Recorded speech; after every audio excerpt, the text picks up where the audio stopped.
and Brady is not the mistake maker in the playoffs that Peyton Manning is.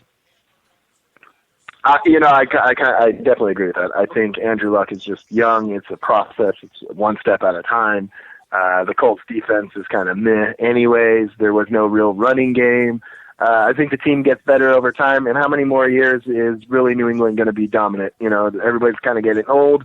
So I think next year the Colts will be much better, and especially Andrew Luck. How many years have we said that about the Patriots? I said that about the Patriots in week 4. It's kind of like the Spurs syndrome. Exactly. And they play old man ball and just piss everybody off. Yeah, exactly. Yeah, well, and it's like the two steady pieces with the Spurs were Popovich and Duncan. The two steady pieces with the Patriots are Belichick and Brady. So, yeah, you got to kind of, as long as those two pieces are there for those two organizations, they'll be fine. They'll always be in the hunt.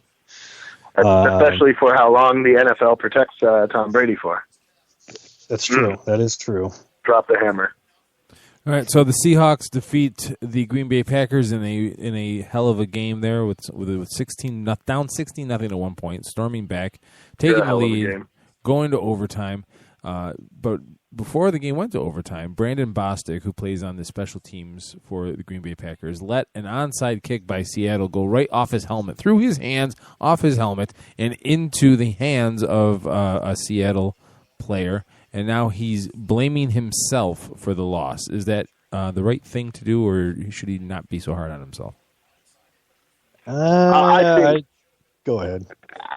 I think it's only right for a competitor to kind of take all the blame on them. I think any sort of athlete who kind of has that drive is definitely going to blame themselves. But I don't know. I've always been the win as a team, lose as a team. I mean, Green Bay had plenty of chances early on, and instead of converting into touchdowns, they took field goals. And you know what? You're not going to win an NFC Championship game against Seattle if 2 times, 3 times when you had chances to score 7, you put up 3. So I don't buy that it's all his fault. I think it's a team effort. Well, and the fact that safety, after the interception, went and took slid down with, all the room in the world to go run free, with 5 minutes to go, with 3 timeouts left for Seattle. Bad call on his part. Bostic, he made a bad play, but he's not entirely to blame. Packers got conservative, and it cost them. Especially against Pete Carroll, that's something you don't want to do. You can't get conservative against the greatest coach of all time, right? Yeah, a Trojan. So in his post-game press conference, Aaron Rodgers said that they were the better team today. Is that the dumbest comment you've ever heard? Yeah. He was the better quarterback today, but I wouldn't say they were the better team. I mean, the Seahawks, that defense saved them time and time again. The defense is, that just proved how good their defense was, holding them to 19 points, before the 3 points at the end for the Packers. I would say the Seahawks defensively proved that they are the best defense in the NFL by far. I don't see with how many opportunities Russell Wilson gave the Packers to blow the Seahawks out. The defense just came to play, and that was it. I mean, if the Seahawks legitimately could have held them to 7 points probably if Russell Wilson doesn't turn the ball over 4 times. Right. And I think just hearing that, like, when you lose and say, we were the better team, I always feel like that is such a stupid statement, because if you're the better team, you'd win the game. I don't care how poorly you played for 55 minutes. If you scored more points, you were the better team today, because guess what? You won. Thank you. Which is the point of the game, right? Exactly. And that's what happens when your fans wear cheese on their heads, like a bunch of idiots. Yeah. Anyway. That's a good point. It's good cheese, though.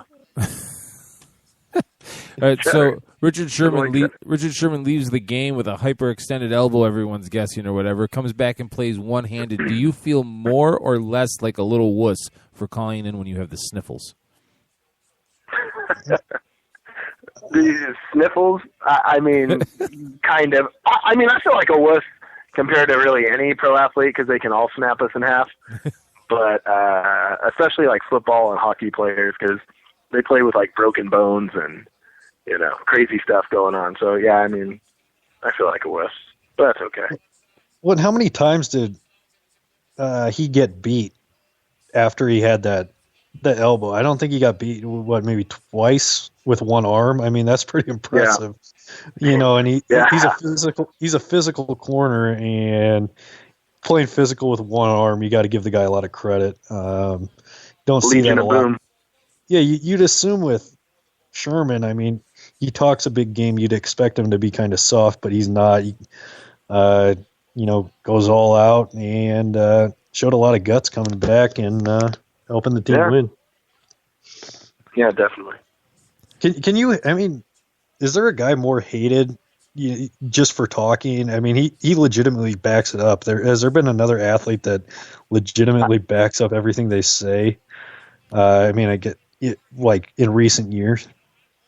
I don't even know why he's hated, to be honest with you. Like, I get he runs his mouth a lot, but everything he's pretty much said, he's done. Like, he's not really talking out of his mind. I've never understood why we hate Richard Sherman. He's really kind of done everything right in life. He graduated from basically an Ivy League school. He's become a phenomenal cornerback. I don't know what there is to hate about him, but you're right, Bob. People just hate his guts, and I really think it's like for no reason, to be honest with you. Such a Pac-12 homer. Well, and he has, the prototypical look of somebody to hate, and he runs his mouth of somebody that we should hate. But, in his personal life, seems to be a great guy, really smart. I think a lot of the talk is just an act. I think he's probably pretty, behind the scenes, if you get him, he's probably, just as nice a guy as anybody. He's just, I kind of wonder if he's doing it to take the pressure off the rest of the team so that, they can go out and play. And I think also, I definitely agree with that, but I think also it's marketability. I mean, if you run your mouth and you put your name out there, it's a way of getting your name out. I think it's smart business, to be honest with you. You run your mouth, you back it up, and then you're going to get sponsors. You're going to get more money. I don't know if Richard Sherman gets the same paycheck from Seattle that Big Mouth Richard Sherman does. Well, it's kind of like Nnamdi Asomugha. At one point, Nnamdi Asomugha was the shut premier corner in the NFL, but he's the quietest guy you could find. Graduated from a smart university, Cal. Yeah, and he's he probably could have made quite a bit more money off the field if he had been a loudmouth like Sherman. Sure, yeah, definitely agree. Well, everyone got on Sherman last year after the NFC Championship game where he got in kind of Michael Crabtree's face at the end of the game there. But then when you watch NFL Network mic'd up or whatever they call it, sound effects, whatever the hell they call their show, he goes up to him and he says, "Nice game, great game." And Crabtree shoved him in the face pretty much. And Sherman was the one that got labeled as the jackass, which I just don't get. Right.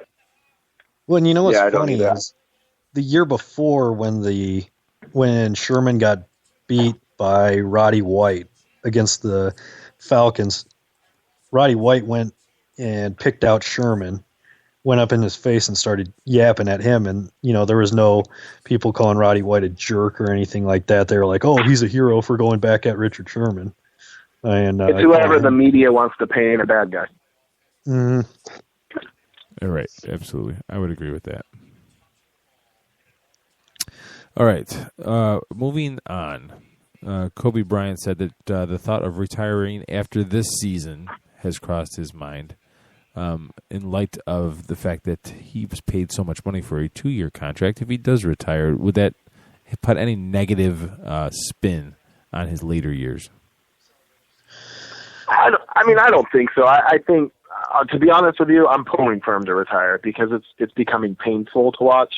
I mean, a lot of people want to point to, 20-plus points a game, blah, blah, blah, blah, blah.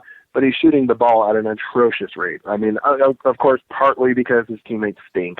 But he's just taking bad shots. He's not hitting shots he used to. And I'm a fan. I mean, I feel blessed that we got to see a guy like Kobe Bryant who's had a phenomenal career. But it's kind of like when Michael Jordan was kind of at the tail end of his career in Washington, it hurt to watch. And I'm kind of getting the same thing out of Kobe Bryant. There's nothing to watch anymore. didn't Jordan have like 9 40-point games with the Wizards? I mean, Jordan wasn't. I mean, it's a similar situation. Jordan was still putting up pretty good numbers in Washington, though.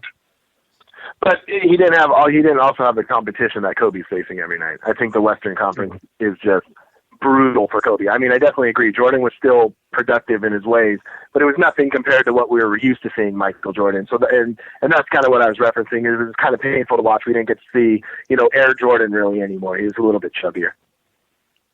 Yeah, a few too many cigars in that Jordan. But as far as with Kobe, this team, like the guys they brought in, Lynn, Boozer, I think Kobe just looks at these guys and is he looks around and sees so many underachievers that I would probably consider retiring too. That it gets so frustrating, and then to pile on top of that, you got minute restrictions from Byron Scott now, or the organization in general, and then you pile on top of that the fact that Jeannie Buss has to go out and basically defend Kobe for them not getting any free agents this summer. And, I think Kobe's getting tired of other people having to defend him and fight his battles for him. And, if that just wears on him, if he retire, if they can't get anybody this offseason, I would probably consider retiring as well if I were him. Well, that's what I was going to say. What's the answer? Who do you go get out in this offseason? Everybody says Kevin Love, but who knows what's going to happen there. Marc Gasol. Yeah, Marc Gasol's out there, but, which is ironic. Do you think Marc Gasol talks to Powell and Powell's like, don't go play with Kobe? I would say definitely. And let's not forget that Mark was traded for Powell. Yeah. Right. And do you think Marc Gasol looks at his situation in Memphis and then goes, oh, yeah, the Lakers, we're there? It's L.A. You show me good-looking Memphis chicks, and I'll shut up. What's that? You show me good-looking Memphis chicks, and I'll shut up. That's a good point. They all have uncle dads. Everybody's family tree only has one fork. At this moment, Memphis has turned this radio show off. All one of them. All right, staying on the NBA kick here. Ex-All-Star Stephon Marbury says he wanted to die in 2009, having suicidal thoughts. Where does Marbury rank on your list of most underwhelming supposed superstars in NBA history? I wouldn't say he was from a team standpoint, very underwhelming. Yeah. But he was, he was a great player on some bad teams, and not great player. He was a really good player on some bad teams with New Jersey. That team was awful. His one thing though, you know who he's kind of like the Buck Showalter of NBA players, where maybe not Buck Showalter. He plays his ass off. He puts up big numbers, and then somebody like Steve Nash or Jason Kidd comes in and replaces him and takes the team to a whole nother level. And everybody's like, oh, Stephon Marbury, thank God he was gone. With him. Do you think they would have said that in 2009? That was a terrible joke. Keith, why would you give me that cue card? I know, I'm a big jerk. Well, with Marbury, I would say, a lot of them played on the Knicks. Him, Eddie Curry, very underwhelming. I don't know. I still think he was a really good player, just bad attitude, couldn't get players to play around, better around him. He was pretty much a better version of J.R. Smith. Yeah, I was just going to say, it was poor attitude, I think, that really kind of, was a disability for him. I think it was his poor attitude, the fact that teammates weren't really his biggest fan, and it's hard to get a team to pull in your direction if they don't like you. And I think he was a me first guy. J.R. Smith comes to mind. He was just a me first guy. He was fun to watch. He had the Starburys, which were awful, but he just had a poor attitude, which just, I don't think that's what made him not from elevating to the next level. You guys are like forgetting like one